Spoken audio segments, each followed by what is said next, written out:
Bonjour à tous et bienvenue dans cette vidéo consacrée à la courte actualité tech et rétro gaming du mois de février 2025. Je commence cette série d'actualités par la sortie d'une énième déclinaison de console au format d'écran 4/3, la Pokédi V20. Même si son design peut être un peu clivant, cette console est proposée aux alentours de 55 € et ce sera son principal atout. Ses caractéristiques techniques sont classiques puisqu'elle embarque un écran IPS d'une résolution de 640 par 480 et ému par un processeur Allwinner 133P qui équipe déjà quelques consoles. Ses limites sont donc connues puisque toutes les machines jusqu'à la PS1 seront parfaitement émulées, mais il ne faudra pas lui en demander beaucoup plus. La connectique est complète avec la présence d'un port jack 3.5, d'un port USB-C pour la charge et de 2 ports pour carte SD, une pour le système et l'autre pour les ROM.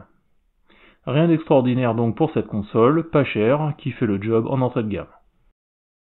Après plusieurs rumeurs persistantes, Retroid vient de dévoiler un premier teaser pour sa future console, la Pocket Flip 2. Comme son nom l'indique, il s'agit d'une console à clapper au look de Nintendo DS, successeur de la Pocket Flip, sortie il y a déjà 2 ans maintenant. Les caractéristiques techniques commencent à fuiter et on sait déjà que la console embarque un écran OLED de 5,5 pouces, 1080p à 60 Hz. Du côté du processeur, 2 choix seront proposés selon la puissance requise. Un Snapdragon 865 ou un MediaTek Dimensity 1100, de quoi lui assurer de belles performances, même si les deux puces sont assez proches en termes de performance brute. Les deux seront épaulés par 8 Go de RAM et par une batterie de 5000 mAh. Au niveau du boîtier en lui-même, les charnières ont été renforcées, ce qui était le point noir de sa petite sœur. Malheureusement, comme le confirme ce teaser, il n'y aura pas de deuxième écran, ce qui aurait été parfait pour l'émulation DS et 2DS. Je termine cette partie matérielle par une console qui n'en est pas vraiment une, la Ink Console. Comme son nom l'indique, il s'agit d'une machine dotée d'un écran à encre numérique, ou e-ink, noir et blanc, qui se veut avant tout une liseuse numérique. Là où cette liseuse se démarque des autres, c'est par l'ajout de 2 joysticks situés sous l'écran qui permettent d'interagir avec l'interface. C'est une liseuse parfaite pour se lancer dans une édition des livres dont vous êtes le héros, qui, je suis sûr, rappelleront des souvenirs à beaucoup d'entre vous. Pour les plus jeunes, ces livres permettaient de se plonger dans une aventure de type labyrinthe au fur et à mesure des pages avec des sauts de section et des points de compétences à noter et faire évoluer. C'est justement ce que cette liseuse se propose d'automatiser avec ses contrôles. Tout d'abord lancée sous forme de financement participatif, l'auteur se propose ensuite de distribuer sa machine en open source lorsque ses frais de développement seront comblés.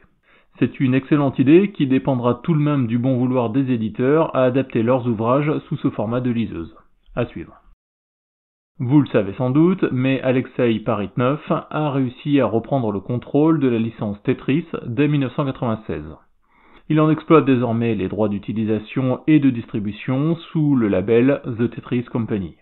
En ce mois de février 2025, la licence est une nouvelle fois déclinée avec un nouveau titre baptisé Tetris Forever. Il reprend les fondamentaux de la série en y ajoutant de nouveaux modes de jeu et d'effets graphiques, mais permet aussi de se replonger dans les toutes premières versions de la franchise, notamment la version originale sur Electronica 60. De plus, une version collector est proposée à la vente, incluant le jeu en version Switch ou PS5, des magnettes aux formes de Tetris, un poster, des autocollants, et surtout une machine au look Game Boy contenant 2 versions de Tetris. Il s'agit des versions NES de Tetris et Tetris 2 Bombliss. Pour 139 €, cette version collector est en vente depuis le 25 février, même si je trouve personnellement qu'une machine dédiée pour seulement 2 jeux est un peu excessif. Une Miu Mini Plus vous en donnera bien plus pour une quarantaine d'euros. Si vous étiez joueur sur Atari ST ou Amiga en 1987, voire même sur Game Boy en 1990, le nom de Bubble Ghost vous dit sûrement quelque chose. Si le principe du jeu est assez simple puisqu'il suffit de souffler sur une bulle d'air pour lui faire franchir les niveaux, la difficulté en a rebuté plus d'un à l'époque. Les niveaux sont truffés de pièges en tout genre, pics, ventilateurs qui dévient la bulle, et d'autres ennemis bien coriaces. Pour couronner le tout, les contrôles du fantôme n'avaient rien d'intuitif puisque la rotation était contrôlée par les boutons gauche et droit de la souris. Ce nouvel opus promet toutefois une expérience de jeu bien plus agréable avec des graphismes et une bande-son entièrement revue, 40 niveaux hauts en couleurs et différents modes de défi. Bref, une bonne idée de remise au goût du jour et une date de sortie annoncée pour le 27 mars prochain sur Steam et Switch.